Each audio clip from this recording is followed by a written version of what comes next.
All right, I'd like to call to order our meeting for the Transportation Advisory Committee for Tuesday, June 20th. Can we get a roll call? Yes, Mr. Rendelman. Present. Ms. Donovan. Here. Mr. Freeze. Present. Ms. Wadsworth. Present. Mr. McEnroe. Present. Mr. Ben Simmons. Here. Mr. Jessic. Present. Mr. Morgan. Here. All right, we do not have any minutes to approve, so we'll just move on to the adoption of the agenda. Does anybody have any additions or changes to our agenda for tonight? Nope. All right, let's move on to public comments, which I'm looking around. I'm going to assume there are none. So we can go right into our new business items. And first order of business is Raymond is now official. He was with us last week unofficially, or last month unofficially, but he has completed the appointment and welcome to the committee. Thanks for the warm welcome. Welcome. Welcome. That works us right into the Public Works report. And who's up first? Dana. All right, I've got a PowerPoint for you.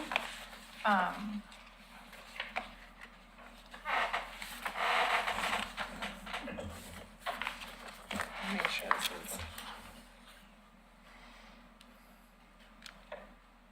Sorry, just a minute. You seem to have given me many things.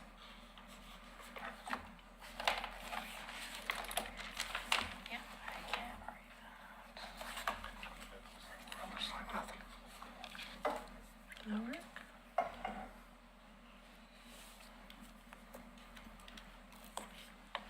Well, the batteries must have died. All right. All right, so at the last meeting, we had kind of a couple of topics we walked through. And so what I worked with our GIS group to do was create an arterial and collector speed map. And the map itself is difficult to see on the screen. I do have a full-size copy here if you want to look at it after the meeting. But really what this map does is shows in the kind of green, blue, yellow, orange, purple, and red, like solid lines, shows the posted speed limit on those corridors. And then you can kind of see those, I kind of covered them, I guess, with my circles, but those small yellow boxes, and those are the call outs for each direction 50th percentile from the 2021 traffic counts. And so if you kind of look up in the green area where Claremont and Berta come together, you'll see there's two call out boxes, an eastbound 26 and a westbound 23. And so then in those locations, what it's telling you is that the 50th percentile speed for the vehicles traveling eastbound is 26 and the westbound direction is a 23. So what I did kind of quickly with this map was to look at each corridor and compare that posted speed to those 50th percentile speeds. So you can see Myers Road is highlighted. The posted speed along Myers Road is 35. And you can see from those call out boxes that I kind of blocked, apologies, that most of those 50th percentile speeds would likely support a 30-mile-per-hour speed zone in that corridor. For some of our newer members that may not know with since we haven't gotten an ODOT report back, that typically the 50th percentile and the 80th percentile is what they record, and the recommendations usually fall from that 50th percentile. Yeah, so the most recent speed zone manual recommends use of the 50th percentile, and that's been a change in the last year or so. Previous to that, we've always used the 85th percentile. And so, taking a bigger, more comprehensive review of speed limits in town, makes a little bit of sense from that dropping from 85th percentile to the 50th. And so kind of on this small snippet of the city, you can see that the Myers Road corridor, as well as the Leland Road corridor, would likely support dropping those speed limits from the 35 that's currently posted to a 30. What I haven't yet looked at is safety and crash data, or even like a corridor's context. Most of the corridors that appear as they would qualify to lower the speed limit are kind of in this southerly part of town. You know, as the city has developed, these probably used to be more of the country road, and now they're in the middle of the city. And if we haven't gone back and looked at the speed limit as we've grown and kind of built up around those corridors, that kind of likely explains some of it. The other thing, and I didn't provide a screenshot of this, but you can see the southern end of the Malala Avenue corridor is the blue, which is a 30 mile per hour. And when you look at the city, a reasonable parallel corridor to the Malala Avenue is is kind of that Lynn Avenue corridor. Currently, Lynn Avenue is all signed 35, and the Malala corridor is signed 30. So although that Lynn to Myers corridor is a little bit longer, there's probably a little bit of an opportunity to go a little bit faster in that corridor based on the posted speed limit. Have you compared stops on both 7th and Malala to 5th and Myers? I haven't looked at it in that much detail, but kind of just when you look at the bigger map, it kind of just draws your attention that our commercial corridor is 30 miles per hour and our residential corridor is 35. So I know part of the conversation has been talking about dealing with the county on piggybacking onto their counts. If we were to do, is this 4 sections? Would this count as 4 different traffic counts? Or traffic studies, I should say? It's probably 2. It's The probably Myers 2. is for sure 1. Leland actually makes that 90-degree corner. So I listed in my quick review 7 corridors that could likely be looked at. Myers Road from Leland Road to Highway 213. It's currently 35, and it would likely support the 30. Leland Road from Warner Milne to the city limits. It also appears Beaver Creek Road from Warner Milne to Highway 213 could support a speed limit drop. South End Road from Partlow to near the city limits, and possibly even the section from Barker to Partlow. Abernathy Road, that one's a little, it's kind of on the edge, but I think knowing at some point that roadway would redevelop with a shared use path, that's one we could look at as well. Lynn Avenue from Warner Milne to Jackson. And then I've heard folks mention the Maple Lane Road corridor. It didn't kind of jump out in this review, but I think looking at, changes in the context of the roadway as we see 2 large developments and the construction of a roundabout might also make it a candidate to be looked at. What was the threshold that we were looking at where it became viable for us to do it versus piggybacking on the county's It authority? takes 10 to Okay. become certified. And so we've 7 got, examples here for a start. Okay. yeah. And again, this map really just looked at those arterials and collectors. And, kind of gives a high level of what we could anticipate. So I think part of what we'll come back with in the fall is a little more detailed review, looking at some crash data, horizontal and vertical alignments, anywhere we've got hills or curves, which might impact sight distance, that could play into that speed limit setting as well.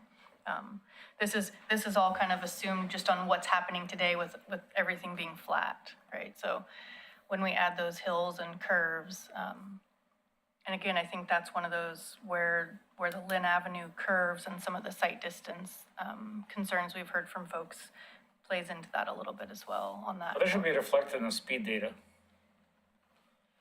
I mean, people are driving. Sometimes, what I found interesting is when I looked at all the speed data, the highest speeds on Lynn Avenue are actually right in that section, around Pearl. So in the straight stretch before it gets to the park. Yeah, right, I think you're kind of in that, almost at the bottom or midpoint of the hill there, and probably just picking up a little speed as you go down the hill. It's actually just as fast up the hill.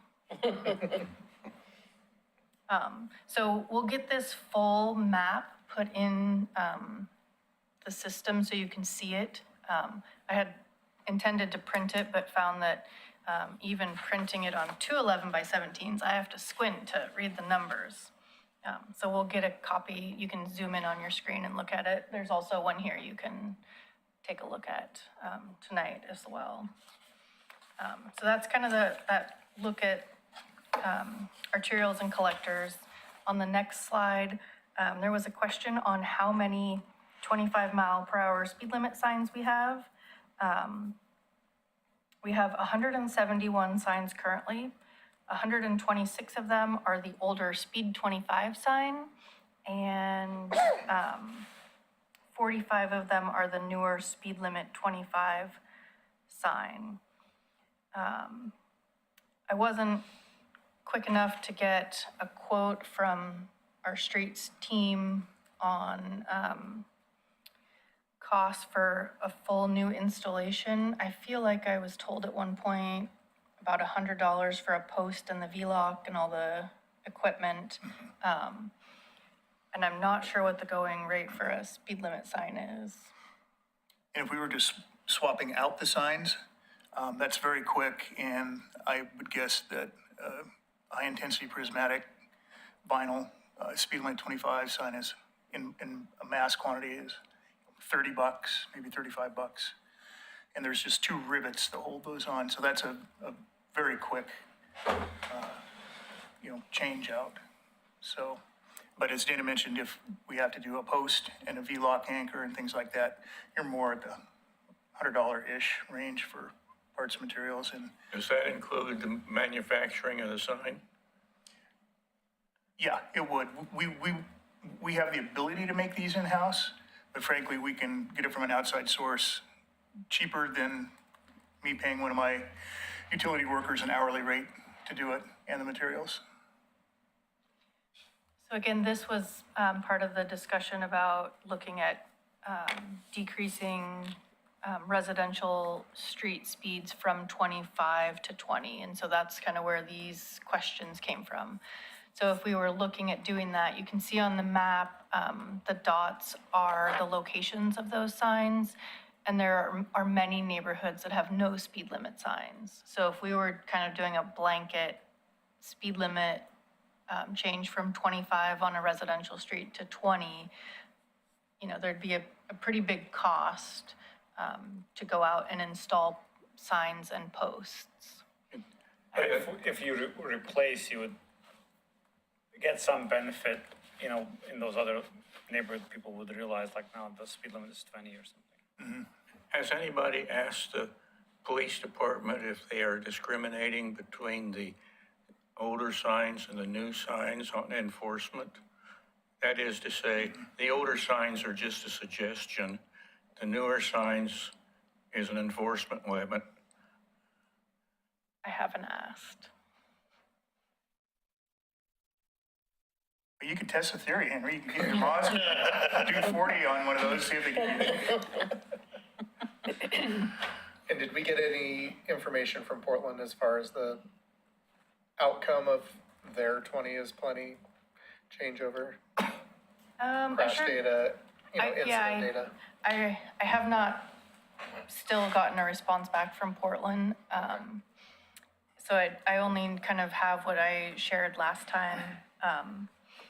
The other piece is if we were switching to the 20 mile per hour, we would want to add the family-friendly rider, and the cost for those in 2019 was about $25 a piece.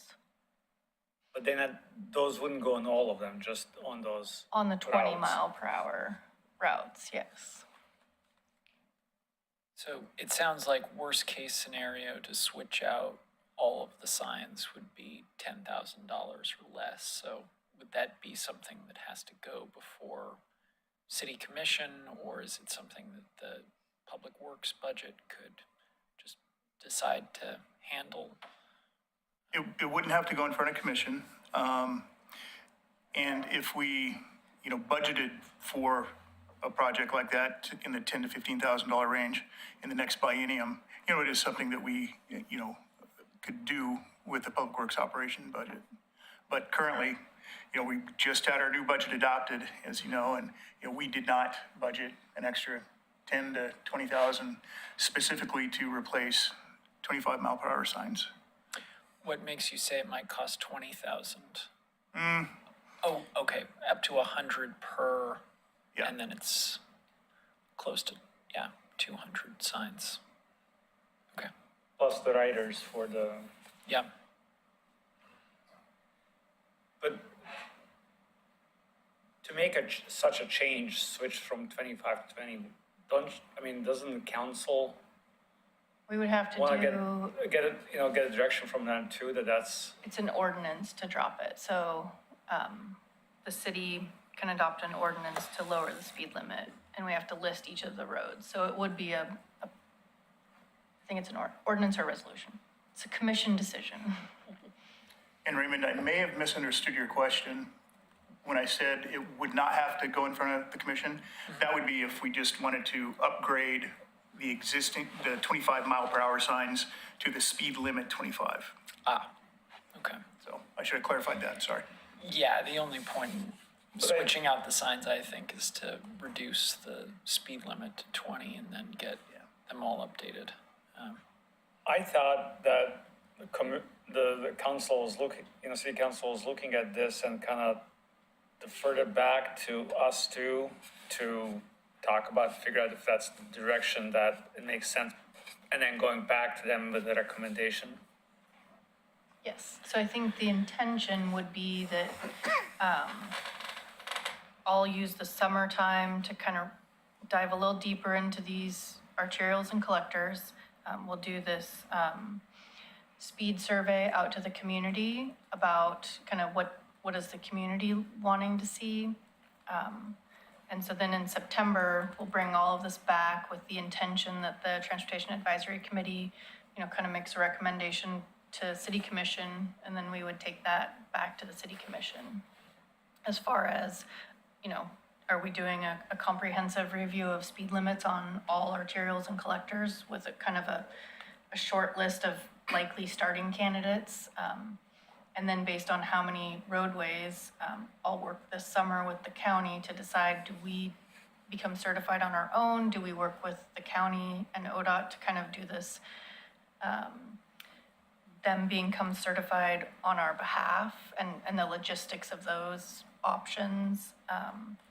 And then so we can take a complete package, have that discussion in September, and then take it to the City Commission. Would it help if we were to say tonight that we would be in favor of upgrading all the 25 signs to speed limit 25? Because that seems to be appropriate to make it uniform all the way across every sign. I don't think that would make sense if there's a potential of changing these to 20. I think we need to see what the data says over the summer that's collected by Dana. And then when we get back in September, then, if you're gonna make a wholesale change, I don't think there's any reason to make it two parts. Okay. That's my opinion. So my next slide, there was a question about the results in Kenema, comparing the 2017 traffic speed information when the speed limit was posted as 25 to the 2021 when it was posted as 20. And so these three dots, one on 5th, one on 4th, and one on 3rd, are the locations that we take the counts on in the Kenema area. And so then the next slide will show you the eastbound slides. Can I go ahead? Sorry. There we go. Were we just there? Yep, one, Okay, sorry. that's okay. So in this, the blue lines are 2021. The solid line, and so the yellow lines are 2017. And then the solid lines are the 85th percentile, which is what we would have set the speed limit based on back in 2017. And then the dashed lines are the 50th percentile. So there's kind of a lot of information up here. The easy place to start is on Third, and the speeds were pretty consistent between the 2 years, both the 85th percentile and the 50th percentile. So really no change in that location. And in fact, those were both lower than the posted speed limit. At 4th Avenue, you see that we've actually seen the speeds go up in that location, as have we seen at 5th Avenue. So we've dropped the posted speed limit by 5, and we've seen the speed of the vehicles go up. That's a glowing endorsement for changing everything to 20. And then the next slide shows the westbound direction. So again, the blue is 2021, yellow is 2017, solid is the 85th percentile, and the dashed is the 50th. And here you see we don't have those at Third, we don't have the same speeds as we did in the eastbound direction. We actually see at 3rd Avenue, the 2021 numbers are lower. So we did see them drop in that case, as happened at 5th Avenue, but at 4th, they went up. So, And that would be going downhill, correct? Westbound would be going downhill? yes. So uphill, they're speeding up, downhill, they're slowing down. Okay. So I don't know if it's enough data to kind of make a generalized conclusion from, but that's kind of the information we have, so. Well, what was the 25 was before 20, right? When Yeah, did that in- change happen? 2019.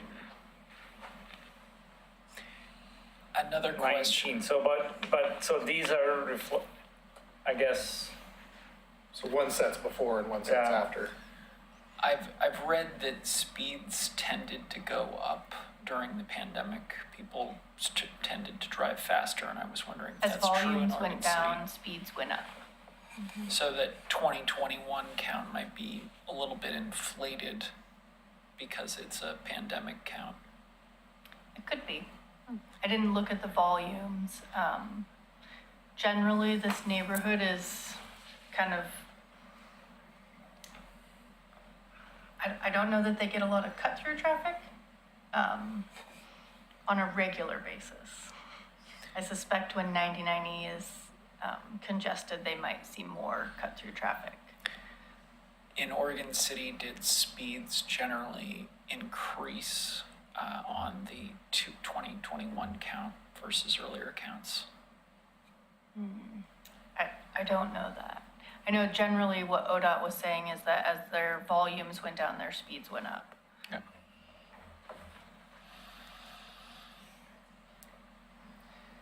So I don't know if this is helpful or not as we discuss, looking at, Small data set, so I think with more Yeah. data, we'll get a better picture. and I think kind of what I shared last time is that where Portland saw that benefit wasn't so much in the drivers, following the rules, it was those outliers. And instead of being way up here, they were, a little bit lower of an outlier on the high end of the speeds. I mean, I guess even here, if you look the 5th, and if it was 25, the 50th percentile would have been under the 25 anyways. So it seems like people are driving generally at somewhat lower speeds. A couple locations, definitely they're slowing down even further, so there's probably some benefit. I wonder if there's somebody that really, I don't know if DKS, on your end has more information, if they've seen this. I can ask some of the folks at Pilsen, to see if we have access to some data sets, and I can get back to you.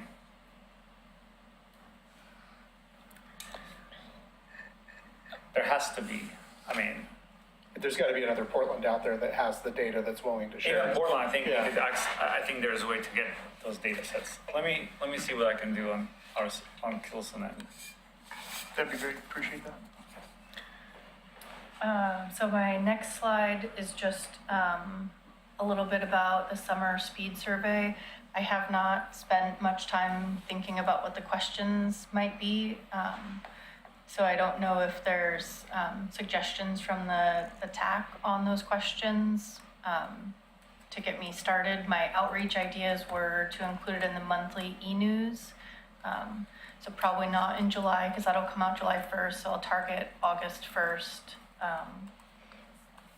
And then through the social media, usually I get better feedback if I ask the library and the police department to share something like this on their social media pages. So I'll probably reach out and ask that they share that as well. And then some outreach to the neighborhood associations and the CIC. I think police is just an appropriate way. I'm sure they'll get lots of response. I was wondering about those 2021 counts and whether the police department had done their stings, or it wasn't stings so much as just education campaigns. They staged some police officers in Kenema around that time as 2021 count was happening, as I recall. So whether the education campaign had happened from police department before or after that 2021 count might have made a difference. So I feel like I'm looking for some feedback. There's probably it'll be one survey, but kind of two separate. It's, are we asking the community if they support sort of reviewing the speed limits based on 50th percentile? I won't use those words in my survey, but lowering the speed limits piece, and then also looking to see if there's community support for moving to the kind of 20 is plenty concept on the local streets. So I'm looking.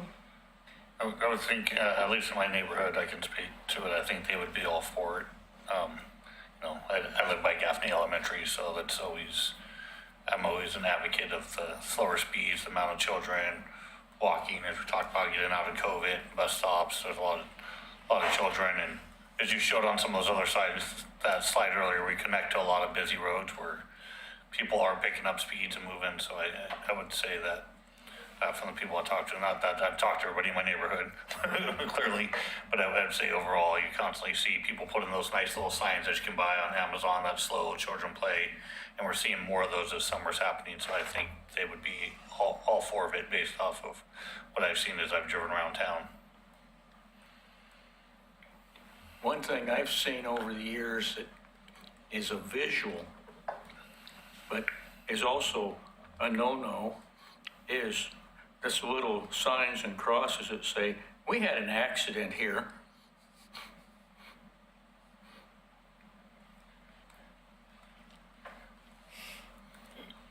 So are you looking for some additional questions that we could put on the survey? Is that what we're fishing for at this point? If you've got ideas or things that you want to hear from the community, this would be a good time. If you think of something, in a couple weeks and you want to send that to Audrey, Okay. in the next couple weeks, I'll be trying to draft the first version of it. We'll run it through our group internally and through our communications group.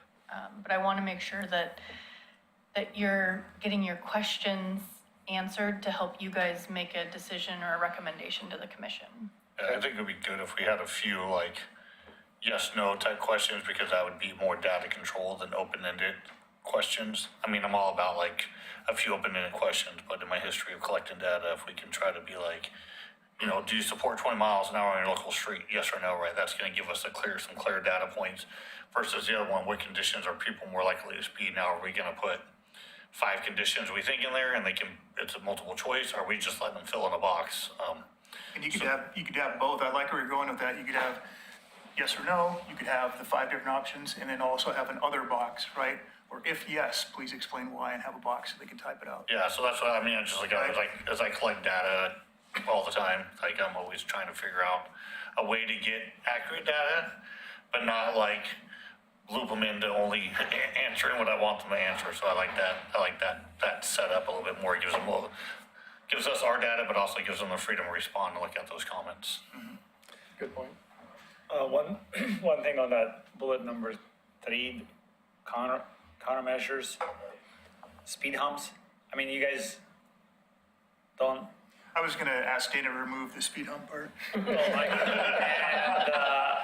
then this, like, if, like, almost it would be then onto you guys to install them versus the neighborhood wanting them and paying for it. I think that should be taken off. Or speed feedback signs, like when you're going and they say slow down or your speed or whatever, is that what the speed feedback sign is? Okay. I thought so, but I wanted to double check. And really kind of where this bullet came from is, City of Portland, data really shared that they saw the most, decrease in speeding when it was kind of coupled with another method. So the, speed feedback or speed humps or other traffic calming measures. So really kind of looking at, not just changing the speed limit, but really trying to create that safer corridor. And I would like to add something. Dana asked, in the next few weeks, if, you folks come up with an idea or something. So to make sure we don't run afoul of public meeting rules and regulations, I'd say just email Audrey directly and not include the group.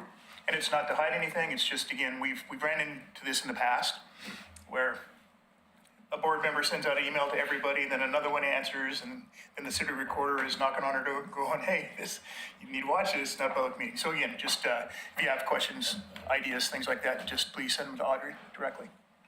Personally, I still like the street bump outs on places where there's sidewalks, even though I understand the problems with drainage, but at least it gets the people noticing that the road's narrower and you need to take a little care going through that area. Certainly though, in the right conditions, I agree, they can be very effective as long as it's engineered in such a way that it doesn't impact the storm drainage system. Well, in Portland, they have a lot of them because they're using them for stormwater management. So they're at the intersection narrowing down everything and slowing it down and then using those bulb outs for the stormwater management. So it's a win-win strategy for them. Especially like out in east parts of town, in lieu of building another interceptor, they decided to just blanket the area with the planters. So it's just, everything came kind of together for them. Right. So under question ideas, I would recommend that we ask specifically about each of those 7 intersections or 7 stretches of street that have been identified as potentials for lowering the speed limit. So we could ask very specifically, how would you feel about going from 35 to 30 on Lynn Avenue, et cetera, et cetera? Because if we have that data, it would be very informative to that yes-no point that you were making, Bruce. And then also ODOT and Clackamas County might like that we very specifically asked about that before we make the change.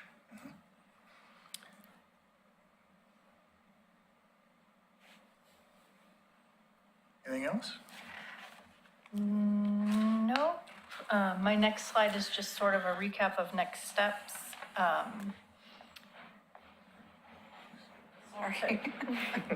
So again, we'll complete the kind of technical review of the corridors.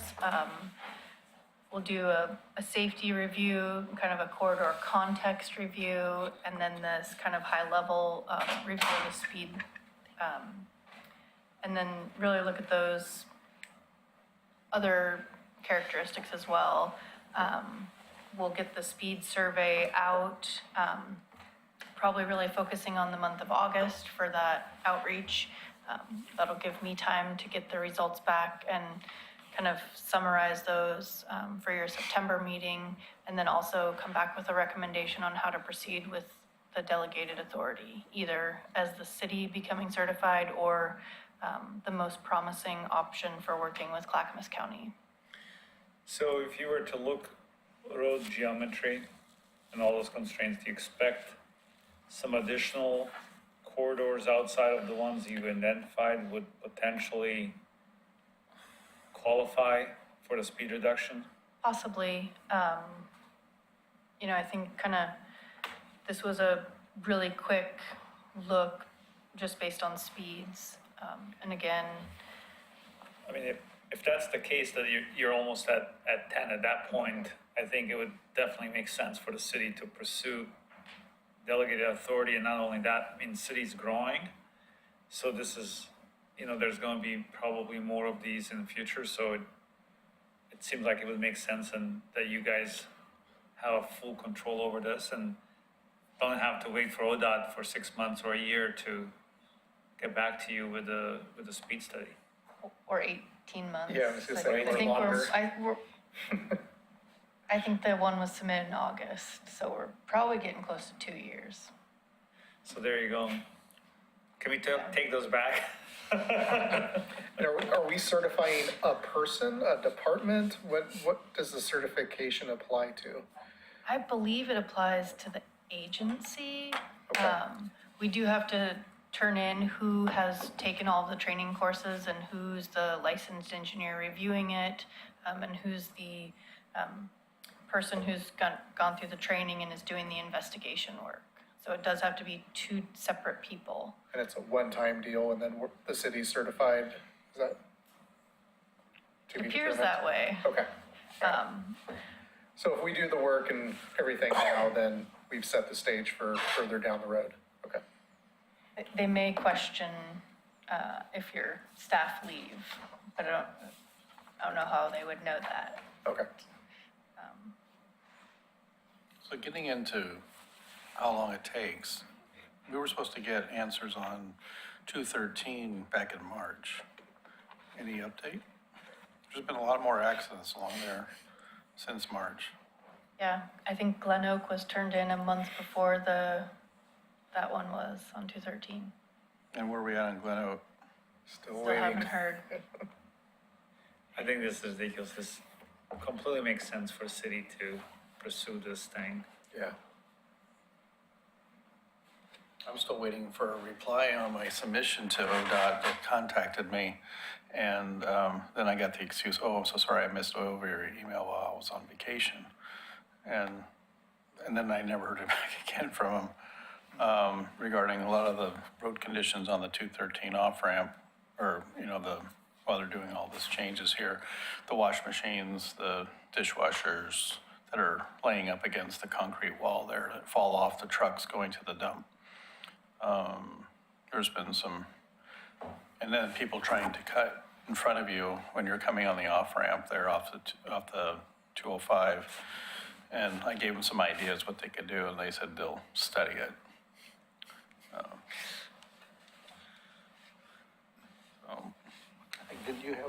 Did you have one night where you just about got? Oh, yeah. It's a Russian roulette there. I have it 5 nights a week. All right. Well, thank you, Dana, and we'll look forward to the rest of the information come September. Thanks, Dana.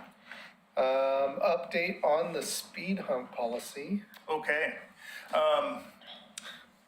In the packets is a draft of a speed cushion policy.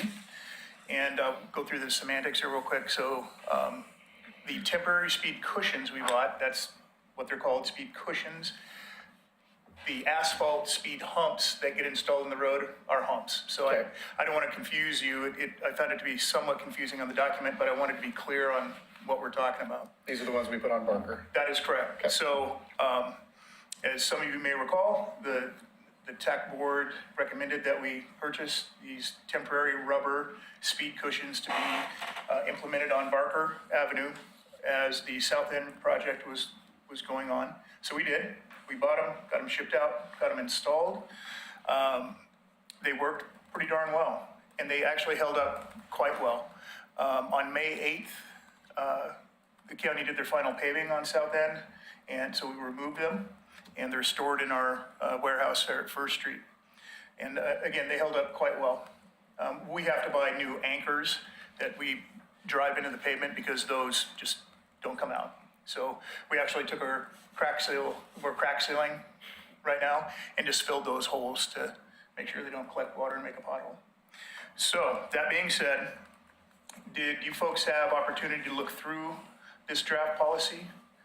I wasn't gonna read it verbatim, but if you haven't had time, I'm not in a huge rush to implement this. Again, it's in draft form. There are a couple things I'll point out to you though. On the second paragraph, applicability, I had originally put to have them in place approximately 1 to 3 months, and I see Audrey changed it by my request to approximately 4 to 6 months. That was just sort of what sounded appropriate. Okay. Was 4 to 6 months. But again, I'm open to opinion or input on that. Hey, you haven't, it would be nice next time we implement this somewhere to like collect the data before, during and after to see the actual benefit. And on the policy, I mentioned that that's part of the process that we would do moving forward. I think you're absolutely right. It would have been nice to do that on Barker, but we didn't. But here in the policy, I mention, again, on applicability, if the criteria for permanent speed humps are met, the temporary speed cushions may be installed for a predetermined amount of time, approximately 4 to 6 months, to measure the effectiveness and get community input before permanent speed humps are installed. A speed study would be done before the temporary speed cushions are installed, and again, during the implementation of the temporary speed cushions. So it's part of the policy. But I appreciate you bringing that up. And do we have an idea of the ongoing costs, the parts, the number of uses we're gonna get out of these to establish the charge that we've got in number 7? I'm glad you brought that up. So the reason there is no dollar amount there is a couple things. I have not had Jason give me a rundown on, okay, Jason, give me an estimate on what it's gonna cost to buy new anchors and have your crew go and install and then remove these. That will help drive us to a dollar figure. The other question is, and I haven't pinned John Lewis down on this yet, and I'd like your opinion, is this something we should charge for? Good question. Because the speed hump policy, as it's currently written, and I'm glad it's written that way, is if a neighborhood wants a speed hump and they meet all the criteria, right? And they get, neighbors to chip in, that neighborhood pays for those speed humps. So I'm kind of wrestling with, do we charge them to do this test of the temporary speed cushions or not? And I think it will help answer the question once I get an estimate from Jason. But there's going to have to be a couple of scenarios. One scenario would be, well, basically, do we need flaggers or not, right? Are we on a street that, we can cone off the area safely and install the speed cushions? Or do we need flaggers? So, you're going now from a 2 or 3 person crew to like a 5-person crew. What did we do on Barker? We had to flag that. Okay. Yeah, because South End had already been closed down and the amount of traffic was quite high. So it probably depends a lot upon where the specific place is. That's correct. Okay. How long do they take to install? So like if you had to get flaggers, is it like an hour job per cushion or an hour? Like a lot of projects, It varies. we've all done home projects and the first one takes forever and the following ones go pretty quick. Okay. And this was no different. Jason said they can install, it's 3 separate sections on a 2-lane road, right? And he said probably a half day to do one. I have enough speed cushions to do 3 locations on a street. So, half day to do one. And that's kind of irregardless of flagging or not. Whether or not we need flaggers really wouldn't necessarily slow down the process, other than getting a little more traffic control out and making sure the flaggers know what the intent is and what we're doing. So I guess the answer to that question probably is once we know that number. I mean, if these things are reusable 100 times and the cost is fairly minimal. Right. Okay, let's. And like I say, Ben, John and I mentioned it to him briefly. He did not give me a definitive, yes, get a dollar figure number or not. I got the feeling from John that he was maybe leaning towards not charging. And frankly, it is up to John and myself and Dana to, charge or not. It's not something that we need any input from, the commission on, unlike your guys' input, because you're Transportation Advisory Committee. And perhaps maybe it's something we don't charge for at first, and then if we're getting a whole bunch of false requests and it's That's right. becoming an issue, maybe we institute the fee later to slow down. Right. For what it's worth, and that's probably pretty little, I would say consumables and maybe half of the time to do the work, and call the rest a city contribution. I think a small fee makes people give realistic thought to it. So even if it was like $100, right? People are gonna think about $100 versus like, oh, it's $25 or it's free, right? Because I think to their point, like you're gonna get flooded with requests versus like, oh, it's $100, and then somebody has to do that work or pay the $100. But I mean, whatever that comes out to be, I think a small fee helps dwindle out Right. kind of gives you those more honest applicants. I would agree with that. Yep. And I do have some verbiage on the actual policy itself to try to make sure that we don't just have any resident calling and saying, hey, bring out these temporary speed cushions. So if you've read it, if a neighborhood or a party approaches the city, says, hey, interested in speed humps, I'd like to try the temporary speed cushions, they still, per the policy, would need to fill out the speed hump policy. And they would have to meet- qualify for that first. Exactly, Yeah. meet all the criteria. Yeah. So, I think the recommendation from TAC so many months ago to purchase them was very wise. If anything, it helped out Barker Avenue a lot. And again, luckily they weathered very well, and we can reuse them. So, again, this is in draft form. I'd say if you have any input, much like Dana's speed study, please feel free to just email your input to Audrey. And perhaps at our September meeting, we can bring it back, get it finalized, and then I'll work with Audrey and we'll get it on the website. So if you just get a cost of the consumable pieces that you have to throw away after each installation, and maybe add that as part of the minimal fee, and then Right. maybe a small portion of the installation cost. And then maybe if they proceed through the whole hump thing, put the speed bump in, then they can get a proportion of it back. So that we're not,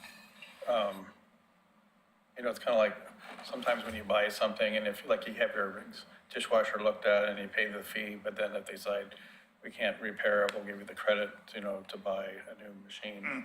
It's kind of the same thing, so that you'll get everybody from trying to demand to ask for it without thinking, well, it's not gonna cost us anything, we can just put it in there, but it is costing Right. the consumable materials, the stakes and stuff like that, the drivers of it.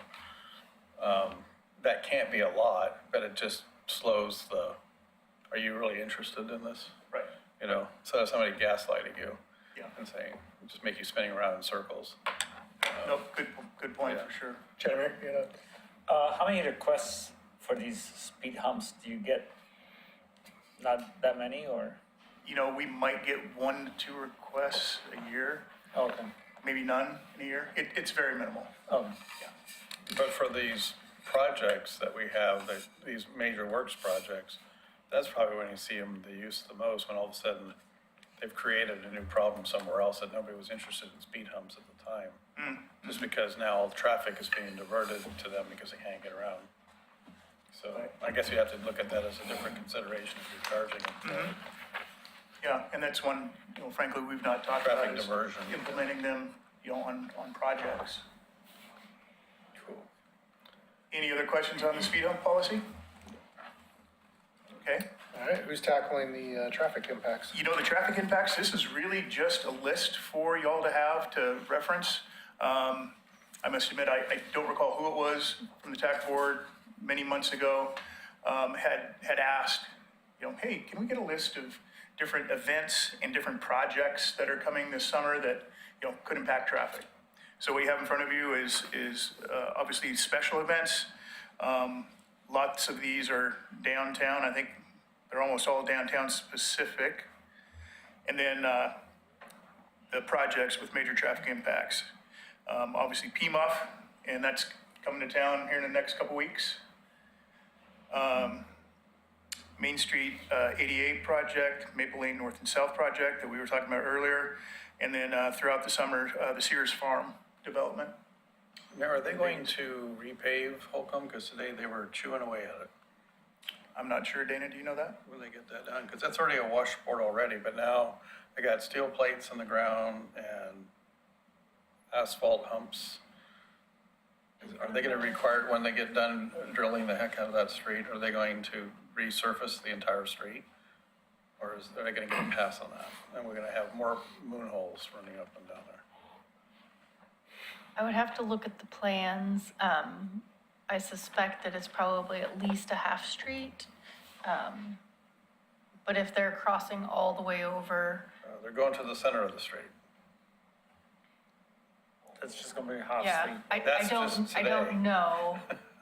But if they're doing the bike lane widening, Yeah. they're probably doing most of that side of the street. What I'm wondering if they're gonna resurface that section between, I'm not sure what the street is, it goes down to the other neighborhood, but up there, because they're chewing into the whole Holcomb now. Now it's just more of a, bouncy ride all the way up there.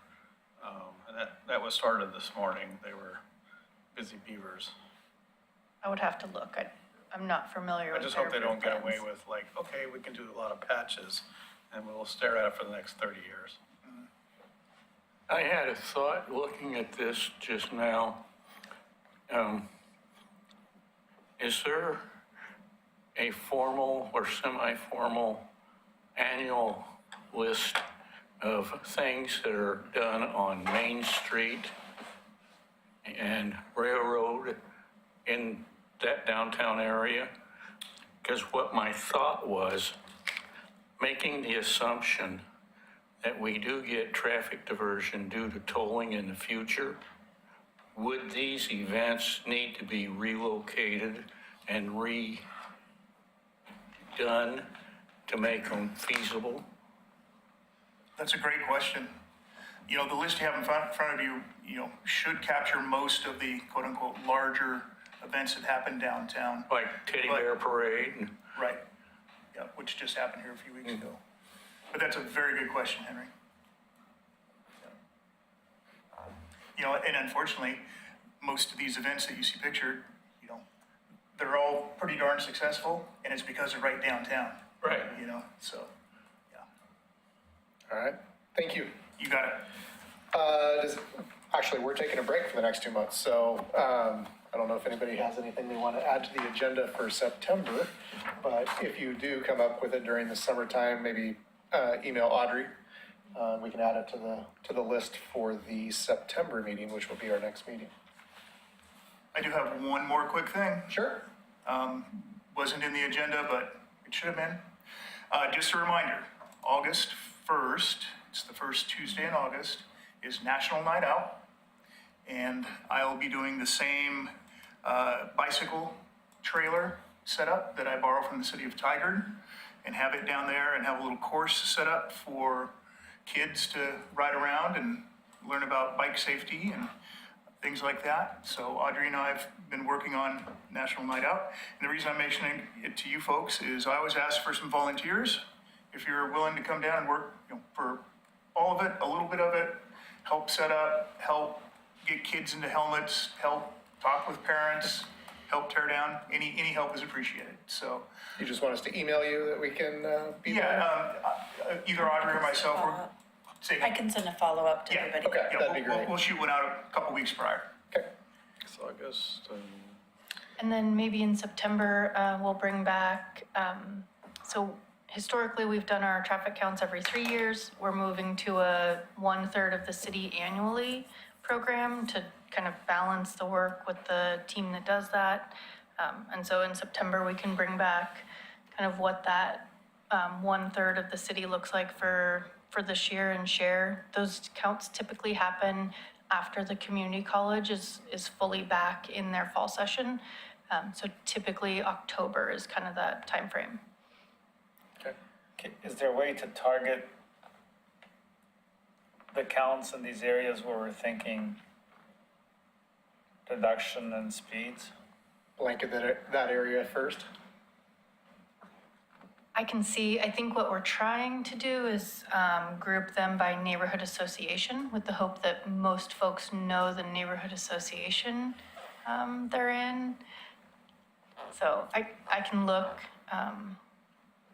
I don't know if we've finalized the list for this year yet or not, but I can check. That's just an idea. I was also wondering who's doing the TAC report to City Commission and whether there's anything. Henry will be Okay. tackling that for us tomorrow, Excellent. I believe. So what are we getting? And I want to thank Vance for telling me where to go and how to get In a there. good way. Told him we're good. No problem, Henry. All right. Well, if you have any other ideas that come up through the summer, email them off to Audrey. We'll get them on the agenda. Other than that, I think we can adjourn for tonight. Thanks, everybody. All right.